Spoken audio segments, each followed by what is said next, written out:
Hey guys, welcome to the Bows. Today I'll be talking about Anderson Silva. So over the weekend, Anderson Silva won another boxing match against, this time, Tito Ortiz. And he won in spectacular fashion. He won by knockout in the first round. It wasn't all that surprising of an outcome to me. I'm surprised at how devastating of a knockout it was, but I don't think anybody thought that Tito was going to win this fight. Very bad matchup for him when you consider that he's mainly a wrestler, Tito, and his striking is pretty elementary. He carries decent power, but his striking is nowhere near the level that Anderson is. Anderson is levels above Tito in the full striking game when you consider elbows, knees, kicks, and punches, but even just punches and just boxing technique, Anderson is still quite a few levels above Tito, and that's what you saw. I actually felt bad for Tito because he doesn't need this type of damage this late in his life, especially this late in his fighting career. He should be retired. He's in his 40s. He should be done.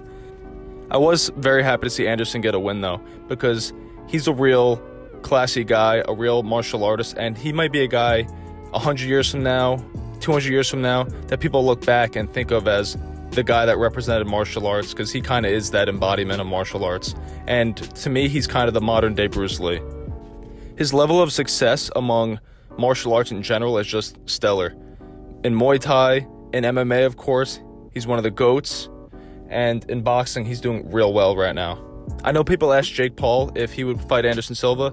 He made some excuse saying that he would be too old, and that's one of his critiques now, is that he's fighting guys that are too old. But regardless, even though Anderson is older, and he'd be an older, more washed-up fighter compared to his glory days, it's still way levels above what he's been fighting so far, and it would be a step up. Now he'd be fighting someone who's actually known for being a striker, and an elite striker. But when it comes to boxing, he's probably not elite Anderson, so it'd still be a good test for Jake, because he'd be going up against a good boxer. I don't think anyone ever said Tyron has good boxing technique, because he doesn't. He doesn't throw combinations, and he's just looking for that one punch. I respect Jake for taking that next step up from Ben, from fighting a completely non-striker to fighting someone who's got power, but now you can fight someone who could put it all together in Anderson. It's a good fight. I think Anderson would smoke him, to be honest, so I can see why Jake would want that fight. I'm just wondering how far Anderson could take this. We all know he's a good striker, but we've seen his regression in MMA just due to age and wear and tear on the body. But now he's in the boxing realm, and I'm curious to see where he can go from here. He's probably not going to be fighting elite boxers because it's not enough time that he's going to be able to improve. And with his age and stuff like that, it's almost impossible. But I'd love to see it.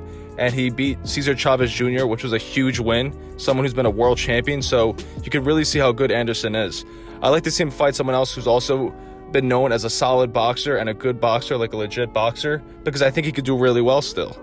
A lot of his limitations in MMA as of late were due to just durability issues, I think. I mean, he got his leg completely torn apart by Jared Cannonier from leg kicks. I'm just really happy to see Anderson Silva winning again. He's one of those martial artists that you'll look back at a few years from now when he is finally retired for good from martial arts competitively, and you'll be like, wow, that guy was a real treat to watch in every aspect of the fight game and in every combat sport he participated in, and it's really great to see. He's a real treat to watch for anybody, anytime he fights, so I think we should all take that in before he retires for good from competitive martial arts. Alright, that's all I got today. Leave a like, subscribe, and let me know who you'd like to see Anderson fight next. I don't think he's going anywhere yet. He looked great, and there's still fights for him out there where he can make a ton of money and put on a show. Alright guys, till next time, peace.